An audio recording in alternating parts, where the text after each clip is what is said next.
حارس القدس مسلسل سوري عُرض برمضان الماضي، صرفت عليه الدولة السورية ملايين بسبب إنه بدّن المسيحي يكون بصورة معيّنة.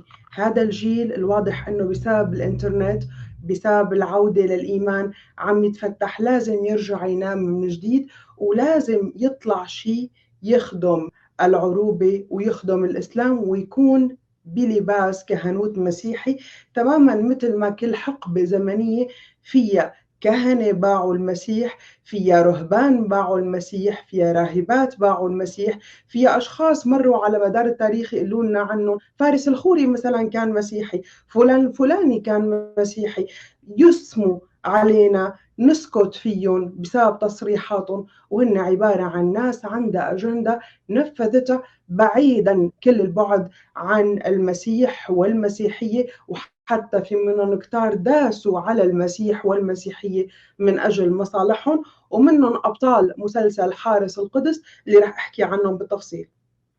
المسلسل بحد ذاته مانو محرز أحكي عنه، ولكن المعلومات التاريخية والمعلومات الدينية اللي أُعطيت لتضلل بهذا العمل كم المعلومات خلّاني أحكي، وراح أحكي عن هالمعلومات لصحّح المفاهيم من جديد، ومنها مفاهيم مربينا عليها بكتب القومية وكتب التاريخ كلّها مزورة مزيفة بتخدم مصالح الحكام والغُزاة والطغاة فقط لا غير. بسم الله الرحمن الرحيم.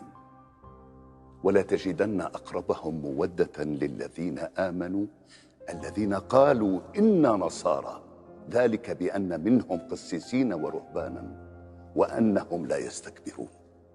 صدق الله العظيم. ليه عطول انتوا اللي لازم تقروا القرآن؟ أنا هاي الأسئلة بدي من كل حدا من اللي بيدعوا اللحمة الوطنية إنه يجاوب عليها.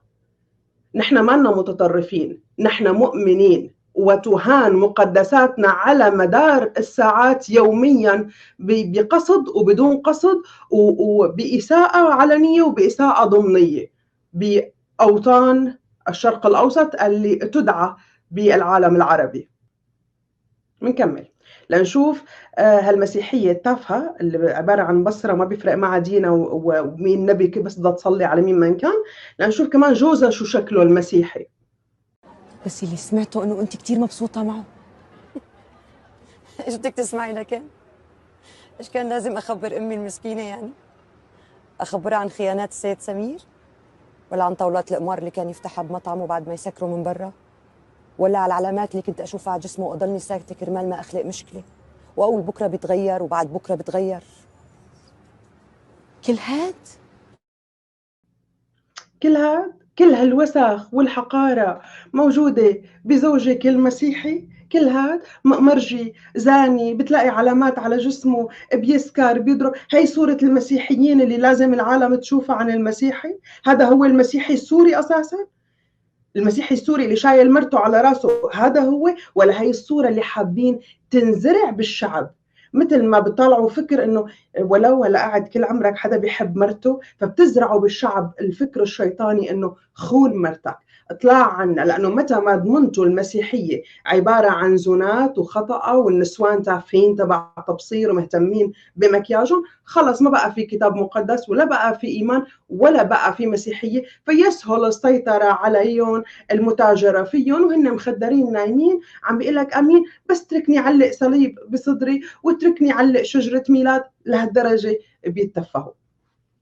خلينا نشوف هلا شو شكل الكاهن وثوب الكهنوت اللي حب يقدمه الياس زحلاوي بهالعمل لكبوجي. خلينا نشوف كبوجي الخالي من الخطيئة.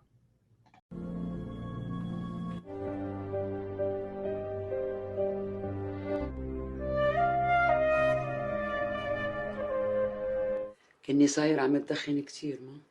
فشت خلقي يا أمي مو أكتر.